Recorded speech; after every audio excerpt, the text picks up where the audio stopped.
Joining us on POTUS, Dr. William Rosenberg, professor of political science at Drexel University. He is actually at a scholarly conference of the American Association of Behavioral Social Sciences that is happening in Las Vegas, believe it or not. He's tweeting at Dr. B. Rosenberg, or DRB Rosenberg, and joins us. Bill, welcome. Thanks for being here. Good morning. Quite frankly, I look at that and say, okay, yeah, a scholarly conference of the American Association of Behavioral Social Sciences in Las Vegas. But I believe you. Well, not only that, Tim, the title of my talk is about why great men and women are not chosen president. So it's even more relevant. But why aren't they? Well, there's a long history about how this works, and the tradition includes things like what is their past experience. Most people who have become elected president have actually come to it by being vice president or being a governor. It's less likely they're going to get there by being a House member or a senator.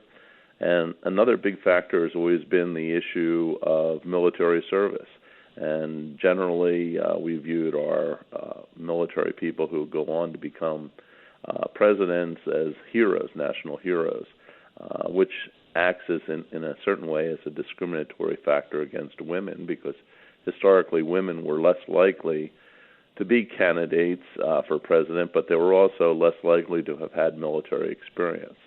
And then there's the issue about the fact that a lot of people that are, quote, great men, as Bryce talked about, but never really defined it, preferred to go into business, to be business titans rather than politicians. And as a result, most of the people that got elected in the past have been professional politicians. And as we can note, Donald Trump does not meet that criteria, being sort of a person with political experience. He is more known for his role as a television host or a developer of real estate.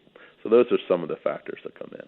That'll be interesting. And we'll get a download on that later. And it brings us, though, to how the Democrats are choosing their candidate right now. And after Saturday, obviously, Senator Bernie Sanders is considered to be the front runner. He does have more delegates than anyone else. You need 1991. He's way far away from that yet. But a lot of other things in consideration, how much money he has and can get, the organization that he's put in place in a lot of these upcoming states, and some of the other candidates having problems with money. How do you view the race right now? Well, I think to a certain extent we, again, have to look at this from a historical perspective.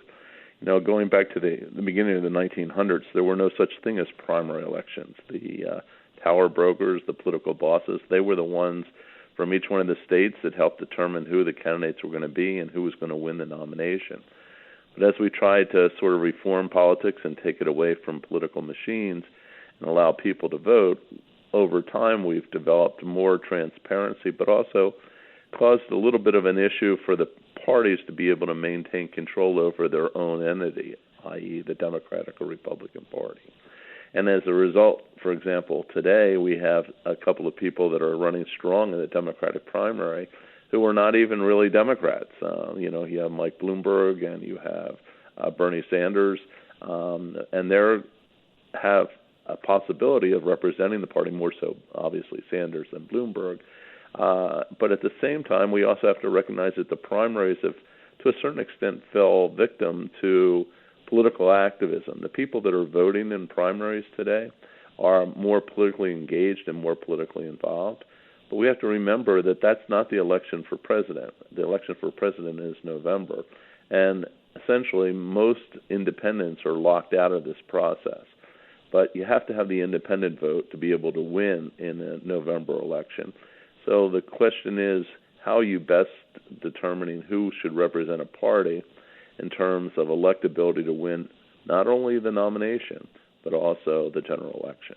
You've made an interesting point and an important one, I think, in that we've had three contests thus far. Two of them have been caucuses, and even primaries are usually tests of the most devoted followers. And doesn't that kind of invite activist candidates to get more support? Absolutely. And as a result, it's also a small percentage of the total vote. You know, a lot of these primaries may only have 10 or 15% of the voters actually turning out on election day. Now, when the television cameras are rolling and you see these big crowds, you go, wow, this is an overwhelming momentum for one candidate or another. But essentially, we have a lack of political participation in general, even when it comes time for the fall November elections. But if we think about how the choices that we have are so heavily screened during the primary phase that, again, many people decide they simply don't want to turn out in the general election because their person or their ideological position is not being recognized. And I think that's one of the challenges on some level that Bernie Sanders has in terms of having great support among many of these caucus goers, and now has done well in Nevada. But the question is that going to translate, for example, in a general election? The second issue is, again, sort of about sort of strength in terms of electoral decision-making. The question is how much coattails effect is there going to be with various candidates. Now, we have AOC who won election on the coattails of Bernie Sanders.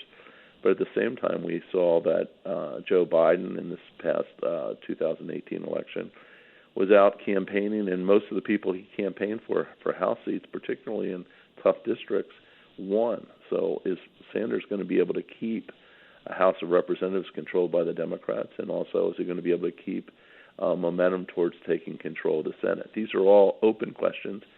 We don't really have an answer right now, and that's what makes it tough for many voters. Yeah, looking at this just from the purely numerical standpoint, if Bernie Sanders were to be the nominee, and if for some reason he were to win, that would indicate to me that there would be enough support to actually take back the Senate and maybe keep the House, just because of the fact that people would be voting against President Trump, and I still think it would be reflected down ballot if that would be the case. But that's a big stretch, and that's a long way away from now.